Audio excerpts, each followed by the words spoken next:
Hello everyone, welcome back once again to Helldivers 2. In my last video, I talked about my irritation with the current state of the jump pack, specifically the ease with which players can end up in a ragdoll state on landing.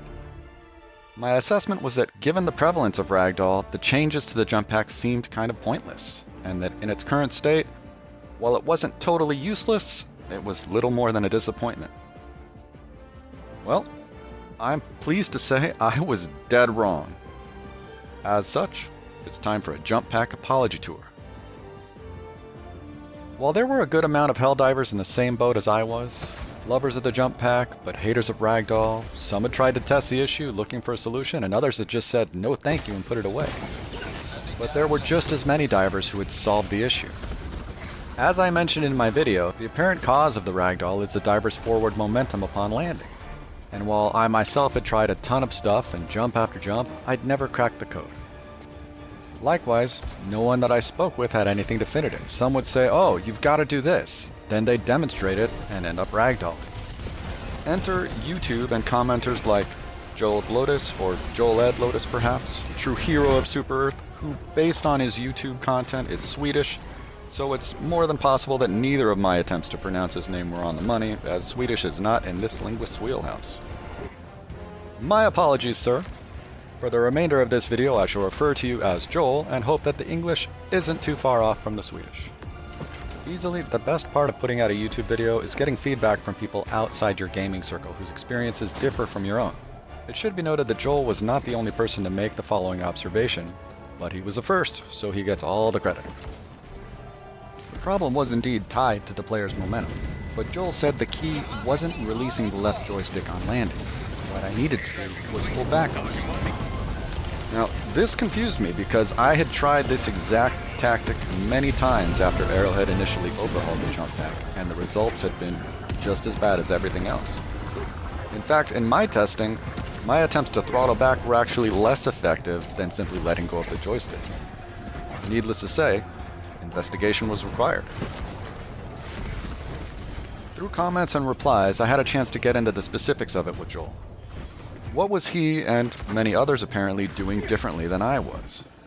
Turns out, I'd been braking too late into the jump, when I was too close to the ground, resulting in too much forward momentum on landing, and ragdolls galore. Once I got a chance to put Joel's suggestion into practice, it took little more than a few jumps to see that the problem had been solved, which prompted me to facepalm. I'd been so close to the solution, and clearly too undercaffeinated to see it. So I quickly took my jump pack out into the field to screw around and get footage for this video. This time opting to use actual mission footage, and I ended up knocking out a solo super hell dive against the bots on my first attempt. I'll be putting that out in a few days, and I was evacing civilians from an Illuminate threat before I was joined by one of my partners in crime, Darkside01. I had the opportunity to run several missions that night, all of them with the jump pack. All of them successful, and all of them free of the ragdoll's curse. It was awesome. I've said it before, Helldivers 2 is a blast. But it's even better with the jump pack. So, for those of you who are in the same boat that I was, allow me to break down the solution. I hereby retract my previous statement about not being able to use the jump pack from a full sprint. You can absolutely do that. The key is that as you pass the apex of the jump's arc, the highest point, you need to start pulling back on the left joystick. The goal is to slow your forward momentum on the descending arc of your jump so that your angle of descent as you land is more vertical than it is horizontal. That's the ticket.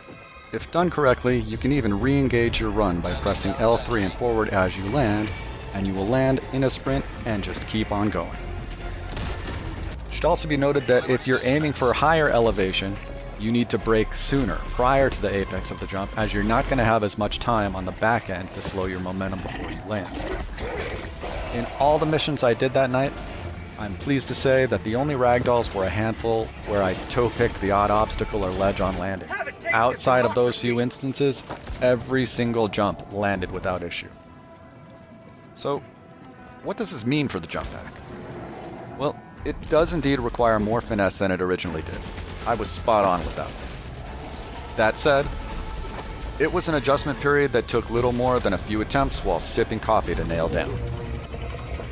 With the ragdoll issue sorted, let's look at the current state of the jump pack once again. Quicker cooldown? That's a no-brainer. Horizontal thrust in whichever direction you want, even at the drop of a hat from a standing position to use as a get-out-of-jail-free card? Absolutely. Sign me up. Even when accounting for having to brake on descent to land safely, we are matching or outdoing the original capabilities of the jump pack in every way. And I have to say, once you get the rhythm down, this is just as fun as the jump pack of old, and then some. So, is the jump pack still good? The answer is a resounding hell yeah it is.